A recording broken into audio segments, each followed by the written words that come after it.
So hello friends, स्वागत है आप सभी का यूपी की टॉप 20 न्यूज में। आइए जानते हैं उत्तर प्रदेश समेत देश दुनिया की 20 महत्वपूर्ण खबरें। अगर आप यूपी के हैं तो आपको ये खबर जरूर देख लेनी चाहिए, क्योंकि योगी सरकार ने 3 बड़े ऐलान किए हैं। वहीं पर नए संसद भवन का 28 मई को पीएम मोदी करेंगे उद्घाटन। जी हां दोस्तों, नया संसद भवन बन रहा है। और वहीं पर सुप्रीम कोर्ट ने पश्चिम बंगाल में द केरल स्टोरी का जो बैन था उसे हटा दिया है। और गर्मी की छुट्टियों का ऐलान यूपी में हो चुका है। आज से यूपी में विद्यालय बंद रहेगा। कितने दिनों तक बंद है इसके बारे में जानेंगे। और आपको 2000 रुपए खाते में मिलेगा क्या, पूरा अपडेट इसके बारे में आपको जरूर जान लेना चाहिए। वहीं गन्ना किसानों के लिए सरकार ने बड़ा तोहफा दिया है। अब राहत पैकेट में आपको 5 किलो लाई, 2 किलो चना और आटा, चावल, दाल वगैरह भी मिलेगा। तो हमारे साथ आप अंत तक बने रहिए।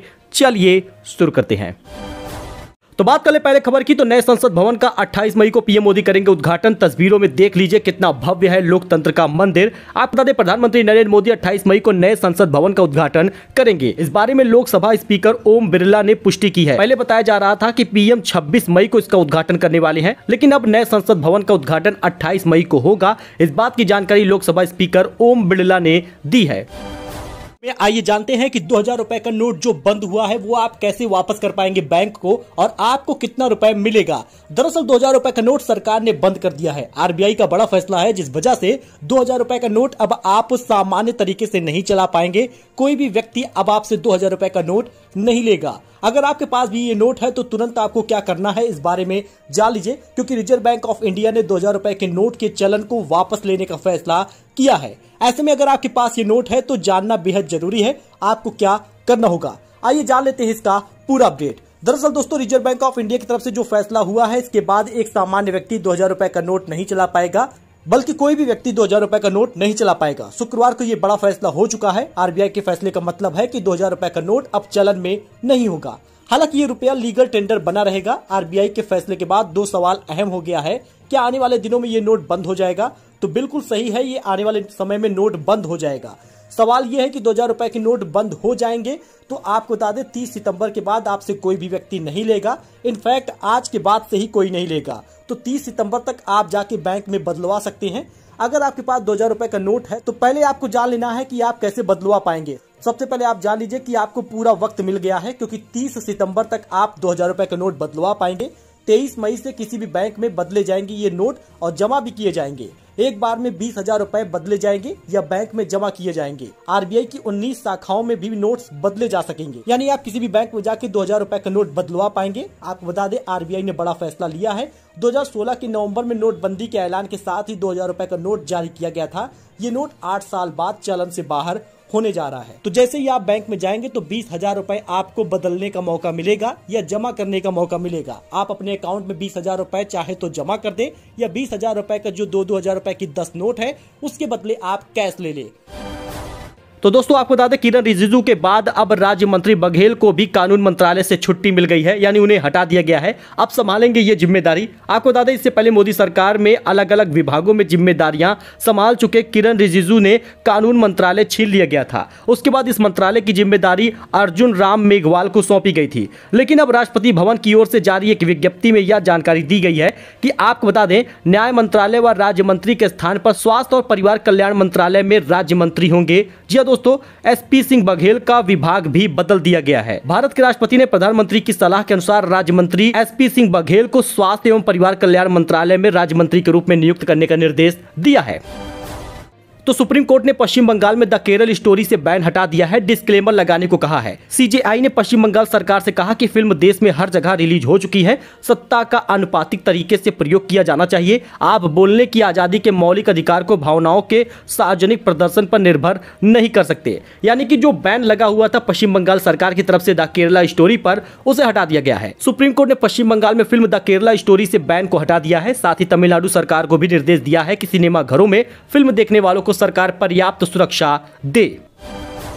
तो यूपी में गर्मी की छुट्टियों का ऐलान हो गया है। आपको बता दें, 1 से 8वीं तक, 9वीं से 12वीं तक विद्यालय कब तक बंद रहेंगे, आइए इसको जानते हैं। दरअसल यूपी में गर्मी की छुट्टियों का जो ऐलान हुआ है वो अभी 1 से 8वीं तक के बच्चों का हुआ है और ये कुल 15 जून तक रहेगा। और ऐसे में जो विद्यालय 12वीं तक के थे, अगर 1 से लेकर 8वीं तक विद्यालय बंद है तो 12वीं तक भी उसी डेट तक बंद करने का फैसला लिया गया है। यानी गर्मी की छुट्टी 12वीं तक के विद्यालयों के लिए भी होगा, यानी कि लगभग 10वीं तक के बच्चे भी 15 जून तक विद्यालय नहीं जाएंगे, उनकी भी छुट्टी रहेगी। यूपी में गर्मी की छुट्टी का ऐलान हो चुका है। आप यहाँ पे देख सकते हैं उत्तर प्रदेश के सरकारी स्कूलों में गर्मियों की छुट्टियों का ऐलान हो गया है। अब इसी प्रकार से प्राइवेट स्कूलों में भी विद्यालय आज से बंद हो जाएंगे, यानी 20 मई को पढ़ाई आज होने के बाद विद्यालय बंद हो जाएगा। लगभग 15 जून तक विद्यालय बंद रहेगा। कुछ जगहों पर 20 से 25 जून तक विद्यालय बंद है। कुल मिलाकर देखा जाए तो जुलाई की पहली तारीख को विद्यालय खुलेगा, लेकिन जो यूपी के सरकारी स्कूल है वहां पर 15 जून तक विद्यालय बंद है। उसके बाद 16 जून से विद्यालय में पढ़ाई पुनः शुरू हो जाएगी। तो अगर आप भी किसान निधि का पैसा पाना चाहते हैं तो आपके लिए एक बड़ी खुशखबरी है, क्योंकि लाभार्थियों के खाते में इसी महीने की आखिरी सप्ताह में 14वीं किस्त आएगी। जी आपको बता दें 26 से 31 मई के बीच में आपको खाते में पैसा मिलेगा। प्रधानमंत्री किसान सम्मान निधि योजना के तहत किसानों के खाते में सालाना 6,000 रुपए मिलता है और ये पैसा 3 किस्तों में आता है। ये पैसा अप्रैल से जुलाई, अगस्त से नवंबर और दिसंबर से मार्च के बीच में आता है। ऐसे में अप्रैल से जो जुलाई वाला महीना चल रहा है वो मई का और जून के बीच में आ सकता है। तो आप यहाँ पे देख सकते हैं मई के अंत में पीएम किसान योजना की 14 किस्त आने का अनुमान है। कुछ रिपोर्टों के मुताबिक संघीय सरकार की किसानों को अगले दौर की नगद सहायता 26 मई से 31 मई के बीच किसी भी समय वितरित की जा सकती है। हालांकि अभी तक इसका औपचारिक पुष्टि नहीं हुई है, जैसे ही होगा उसको आप जान पाएंगे, लेकिन इसी महीने के आखिरी सप्ताह में पैसा देने की बात कही जा रही है। ऐसे में अगर आपका कोई भी डॉक्यूमेंट गलत हुआ हो तो उसे सुधार कर लें, ई-केवाईसी ना हुआ हो तो उसे भी कर लें, क्योंकि 2,000 रुपए 31 मई तक किसान धारकों को मिलेगा। वहीं गन्ना किसानों के लिए भी बड़ी खुशखबरी है। बकाया भुगतान के लिए शासन ने जारी कर दिया है 450 करोड़ रुपए। गन्ना किसानों की बकाया धनराशि के भुगतान के लिए राज्य सरकार ने 450 करोड़ की धनराशि जारी कर दी है। जल्द गन्ना किसानों के बैंक खाते में यह धनराशि पहुंचेगी। गन्ना मंत्री लक्ष्मी नारायण चौधरी ने बताया कि गन्ना किसानों को इससे बड़ी राहत मिलेगी और अगर आपका भी पैसा बकाया था तो आपको मिल जाएगा खाते में। गन्ना किसानों को बकाया धनराशि के भुगतान के लिए राज्य सरकार ने 450 करोड़ रुपए की धनराशि जारी कर दी है। तो यूपी सरकार अब देगी राहत पैकेट। जी हां, 5 किलो लाई, 2 किलो चना, दूसरे पैकेट में आटा, दाल, चावल भी मिलेगा। जी दोस्तों, आपको बता दें प्रत्येक परिवार को 2 पैकेट में खाद्य सामग्री दी जाएगी। पहले पैकेट में 5 किलो लाई, 2 किलो चना और 1 किलो गुड़, 10 पैकेट बिस्किट और 1 पैकेट माचिस होगी। साथ ही 2 नहाने के साबुन और 20 लीटर का 1 जैरी कैन और 1 तिरपाल दिया जाएगा। सरकार की तरफ से बड़ा ऐलान किया गया है और ये उन्हीं लोगों को मिलेगा जहां पर इलाका बाढ़ प्रभावित हो जाएगा, क्योंकि गर्मी के बाद जो मौसम आने वाला है वो बारिश का होगा और भीषण बारिश का इस बार अलर्ट है। ऐसे में बाढ़ और अतिवृष्टि प्रभावित हो सकती है। यही कारण है कि 5 सदस्यों के लिए 5 किलो लाई, 2 किलो चना वगैरह देने का सरकार ने ऐलान किया है, यानी कि ये कुल मिलाकर बाढ़ प्रभावित वाले इलाकों में मिलेगा। अच्छा, इसके साथ ही बरेली मंडल में बनेंगे 52 अन्नपूर्णा स्टोर। मिलेगा जरूरत का हर सामान। सीएम योगी ने मॉडल को सराहा है। अन्नपूर्णा स्टोर का मॉडल देखने के बाद मुख्यमंत्री योगी आदित्यनाथ ने इसकी सराहना की। उन्होंने कहा इससे रोजमर्रा की जरूरतों में कुल 40 प्रकार के सामान जनता को उपलब्ध हो पाएंगे। क्या क्या लाभ मिलेगा आप इसको जान लीजिए। दरअसल दोस्तों बता दें ये सुविधा आपको मिलेगी। अन्नपूर्णा स्टोर में जन सुविधा केंद्र से आय, जाति, जन्म, निवास प्रमाण पत्र और आधार, पेंशन आदि की सुविधाएं मिलेंगी। वहीं विभिन्न प्रकार के बिल भी आप जमा कर पाएंगे। जनरल स्टोर में 5 किलोग्राम वाला एलपीजी सिलेंडर भी आपको मिल पाएगा। हालांकि इन सभी चीजों का आपको पैसा देना होगा, लेकिन ये जहां पर भी खुलेगा वहां पर जाकर आप कई सारे काम करा पाएंगे, जिसको अन्नपूर्णा स्टोर नाम दिया गया है। तो दिल्ली हो या यूपी, आइए जान लेते हैं वेदर अपडेट के बारे में, क्योंकि दिल्ली और यूपी में बढ़ेगा पारा। पूरे उत्तर भारत में हीट वेव को लेकर नई चेतावनी है। कैसा रहेगा मौसम, आइए इसको जान लेते हैं। दरअसल राष्ट्रीय राजधानी समेत देश के ज्यादातर राज्यों में पिछले 2 से 3 दिनों में हुई बारिश के बाद अब फिर से मौसम करवट ले रहा है। हालांकि आपको बता दें यूपी में भीषण गर्मी का अलर्ट जारी किया गया है। मौसम विभाग की जानकारी के मुताबिक दिल्ली का अधिकतम तापमान 42 डिग्री है, तो वहीं यूपी का भी 42 से 43 के आसपास हो रहा है। ऐसे में कहां पर तेज बारिश होने की संभावना है इसे आप जान लीजिए। आईएमडी के अपडेट के अनुसार हरियाणा, पंजाब, छत्तीसगढ़, मध्य प्रदेश, उत्तर प्रदेश, बिहार, झारखंड, उड़ीसा, पश्चिम बंगाल, गुजरात, महाराष्ट्र, आंध्र प्रदेश, कर्नाटक, तमिलनाडु, इन सभी जगहों पर 42 डिग्री सेल्सियस से ऊपर तापमान रहेगा। इसके अलावा अरुणाचल प्रदेश, असम, मेघालय, नागालैंड, मणिपुर, मिजोरम और त्रिपुरा के कुछ हिस्सों में तेज बारिश होने की संभावना है। ऐसे में भी आप अलर्ट रहिएगा और भीषण गर्मी का अलर्ट आईएमडी की तरफ से उत्तर प्रदेश में किया गया है अगले 3 दिनों तक। 31 मई तक यूपी में गरजेगा बाबा का बुलडोजर। वाहन, रेहड़ी और अवैध वसूली पर भी कसेगा शिकंजा। दरअसल दोस्तों आपको बता दें उत्तर प्रदेश में 31 मई तक बड़े स्तर पर अतिक्रमण और अवैध टैक्सी स्टैंड के खिलाफ अभियान चलाया जाएगा। इसके लिए प्रमुख सचिव गृह ने प्रदेश भर में मंडलायुक्तों को, डीएम को और एसएसपी को निर्देश दिया है। सीएम योगी आदित्यनाथ के निर्देश पर बृहस्पतिवार से प्रदेश में अवैध taxi stand, bus stand, rickshaw stand, अवैध वाहनों के संचालन और अवैध वसूली, अतिक्रमण, इन सभी के खिलाफ अभियान चलेगा। प्रमुख सचिव गृह संजय प्रसाद ने इसके लिए सभी मंडलायुक्तों को, पुलिस आयुक्तों को, जिलाधिकारियों को निर्देश जारी किया है।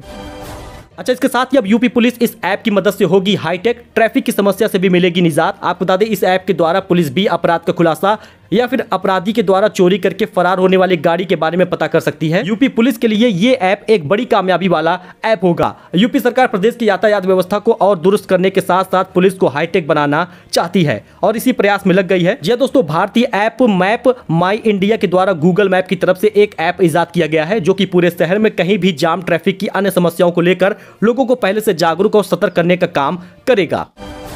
वही दोस्तों, स्कूल में 13 छात्राओं के साथ यौन शोषण का मामला सामने आया है। वही मानवाधिकार आयोग ने यूपी सरकार से मांगा है जवाब। आपको बता दें, स्कूल के कंप्यूटर प्रशिक्षक अनुदेशक ने 13 छात्राओं के साथ यौन शोषण किया है। इस मामले पर आयोग ने संज्ञान लेते हुए यूपी के मुख्य सचिव और डीजीपी से 6 सप्ताह में जवाब मांगा है। वही दोस्तों, अलीगढ़ के इस मंदिर में गैर हिंदुओं का जाना मना होगा। महाराष्ट्र की घटना के बाद लगाए गए हैं नियमों के पोस्टर। आपको बता दें, महाराष्ट्र के त्र्यंबकेश्वर मंदिर में गैर हिंदुओं के युवकों ने चादर चढ़ाने का कोशिश कर हुए बवाल के बाद अलीगढ़ के गिलहराज मंदिर में पोस्टर लगाए गए हैं। पोस्टर पर गैर हिंदुओं के प्रवेश पर रोक लगाने की बात कही गई है। साथ ही मंदिर आने वाले श्रद्धालुओं को मर्यादित वस्त्रों में आने की अपील की गई है। सोशल मीडिया पर यह पोस्टर वायरल हो रहा है।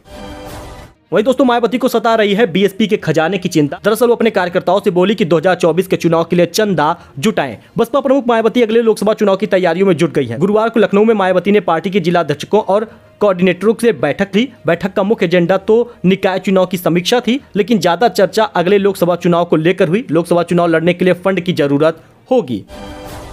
तो ये एक अपडेट था जो आपके साथ शेयर किया गया है। आई होप आपको पसंद आया होगा। ऐसी जानकारी अपडेट के लिए आप हमारे साथ जुड़े, चैनल को सब्सक्राइब करें। मिलते हैं नए वीडियो में नई जानकारी के साथ। तब तक के लिए धन्यवाद।